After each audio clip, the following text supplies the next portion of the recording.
Na minha opinião, a gente não tem livre-arbítrio. Então você não escolhe o que você vai decidir. Na verdade, era só o que você podia decidir naquele momento, dentro daquela circunstância, devido àquelas camadas sedimentares de experiências que você construiu durante a sua vida. O disparo de um neurônio. Tudo o que é preciso para o seu corpo realizar alguma ação.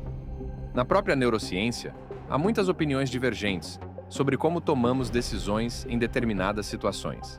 Inúmeras passagens na Bíblia que está escrito que você tem livre-arbítrio. E se você não tivesse, toda a nossa existência não tem sentido. Você clicou neste vídeo por vontade própria ou foi uma reação involuntária? Será que as decisões que você toma são realmente fruto do seu livre-arbítrio? Ou eram a única opção que você poderia escolher? Para entender melhor essas respostas, primeiro você precisa compreender o processo que vai desde o disparo elétrico dos neurônios até a execução de uma ação. Seu cérebro pode ser comparado ao processador de um computador, que é responsável por fazer tudo funcionar. Assim como o processador recebe e organiza informações para que o computador execute comandos, o cérebro faz o mesmo com os sinais que chegam de nossos sentidos, visão, audição, tato, etc., e os transforma em ações ou pensamentos. No computador, o processador trabalha junto com outros componentes, como o teclado, o mouse e a tela. Ele recebe os dados quando você aperta uma tecla ou move o mouse, e decide o que fazer com essas informações. Da mesma forma, o cérebro recebe informações dos nervos do corpo e as processa. O tálamo, uma parte importante do cérebro, age como uma central de distribuição, enviando os sinais recebidos para diferentes áreas do cérebro, onde são interpretados e transformados em respostas.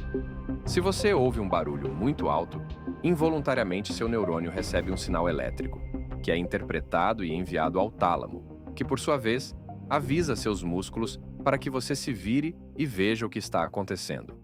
Qualquer decisão que tomamos passa por essas etapas antes de ser executada.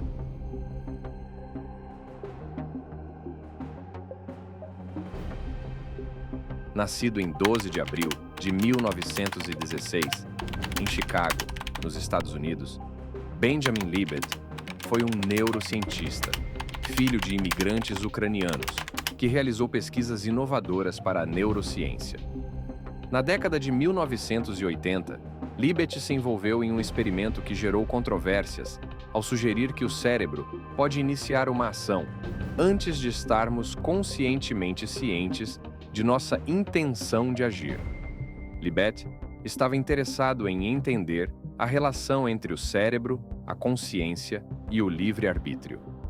Ele queria saber quando a intenção de realizar uma ação surge na mente consciente em comparação com o momento em que o cérebro começa a preparar essa ação. No experimento, pessoas foram conectadas a eletrodos para medir a atividade elétrica do cérebro, chamada de potencial de prontidão, que ocorre quando o cérebro se prepara para uma ação física, como mover a mão ou pressionar um botão. Os participantes deviam realizar um movimento simples, como flexionar o punho ou pressionar um botão, em um momento à sua escolha.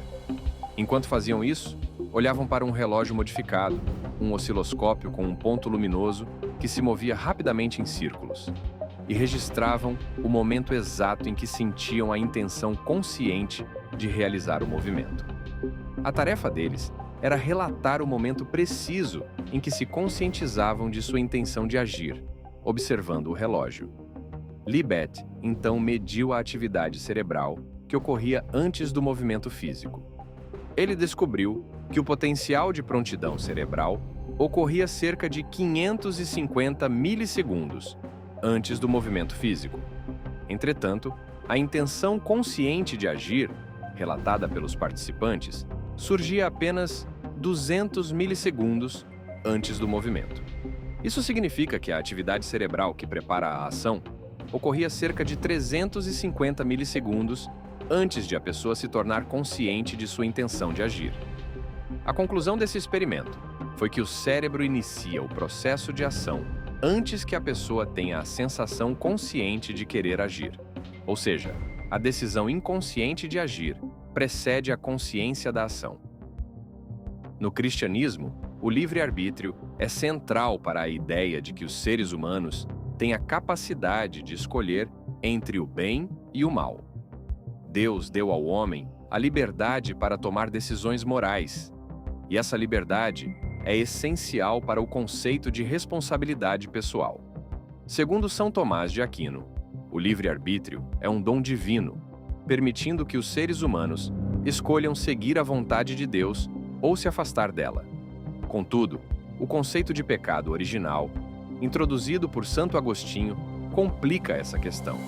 Ele sugeriu que, embora as pessoas tenham livre-arbítrio, a natureza humana está corrompida pelo pecado, inclinando o ser humano ao mal. Para Agostinho, a verdadeira liberdade só é possível através da graça divina, que capacita os humanos a fazer escolhas boas. Já no budismo, embora não haja um conceito de Deus, como em outras religiões, o livre-arbítrio é importante para a ideia de libertação do ciclo de renascimento, também chamado de samsara. Os seres humanos têm a capacidade de fazer escolhas conscientes que afetam seu karma e, consequentemente, seu futuro. Através da prática da virtude e da meditação, os indivíduos podem se libertar do sofrimento. E se você deseja conhecer uma das escolas filosóficas mais famosas do último milênio e que ainda atrai seguidores até hoje, acesse o vídeo que está na sua tela.